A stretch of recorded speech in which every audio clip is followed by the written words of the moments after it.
From 2013 to 2014, I ran a weblog in which I wrote video essays, minus the video portion. So, essays. As we speak, I'm gearing up to get back into this sort of thing.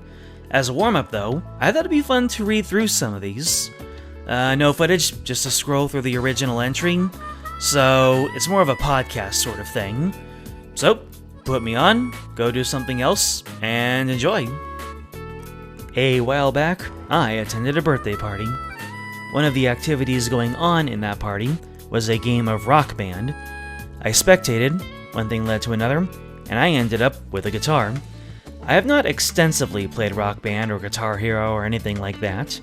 I get the concept and know the controls, but I've never really gotten into any of it. I figured, hey, it would be good for a bit of fun.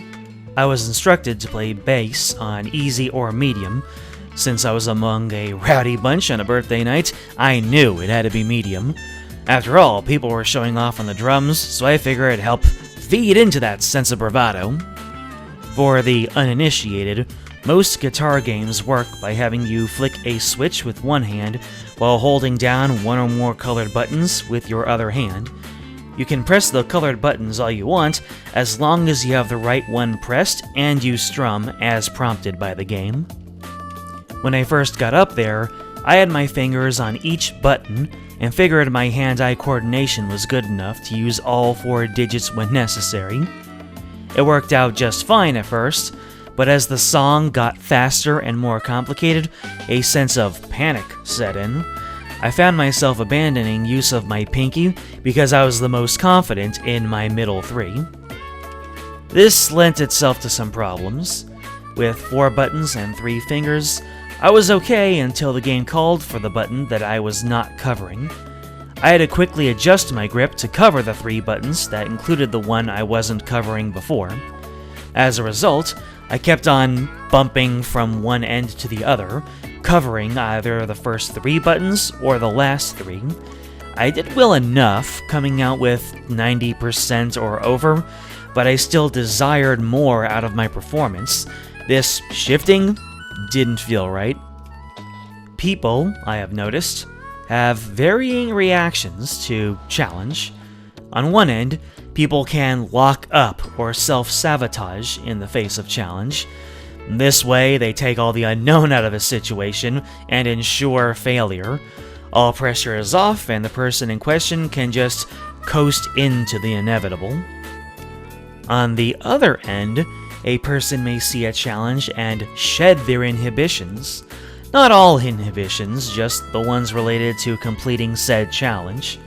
When that happens, the person focuses not on the results of attempting the challenge, but rather the actual process of making that attempt. And if all you're thinking about is what you have to do, you won't be hung up on what-ifs, since that would be thinking too far forward. In my case, the first few songs gave me enough practice to develop muscle memory.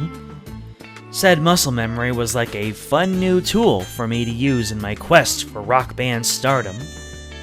I wanted to use and improve on this muscle memory so I could keep getting those warm feelings of intuitive play. The actual play became more important to me than whatever results I came away with, and wouldn't you know it, my performance improved anyway. Once I was comfortable with the Rock Band flow, I was able to bring my pinky back into the game. I now had full coverage of all the buttons. I no longer had to choke up and down on the guitar and remember where my fingers were positioned. I could just press down and be done with it. I finally felt like I was doing it right. I had fun, even when I tried a few songs on hard mode, and utterly tanked. It felt really good to challenge myself, rise to that challenge, and come off more skilled and confident because of doing so. This rings true to everyone. We have all been challenged by games and overcome them by wanting it enough. We learn what we're up against, we understand what we have at our disposal, and we really apply ourselves to combine our capability and our knowledge to come out on top. Now, how great would it be if we could call on that determination and give such an effort for other things in life? I'm talking to the job seeker, the promotion earner, the would-be romantic, the test taker, or prospective parent. You might think it isn't the same, since video games are programmed for success to be a viable outcome. Well, I'm here to say that real life isn't that much different. Succeeding outside of a video game, similarly, requires you to assess what you can do, and to be honest about the challenge you face. Understanding what you're up against and seeing yourself rise to face it is a universal concept, not just for gaming. That said, I now leave it all on you. The next time you see a challenge in your way, putting on your game face just might give you the drive and motivation to see it through. And there you have it. I love this sort of thing. I had fun. I hope you did too. If you want to show your support, it's as easy as clicking that like button. And if you did that, you might as well subscribe to see the next one. Until then, game out.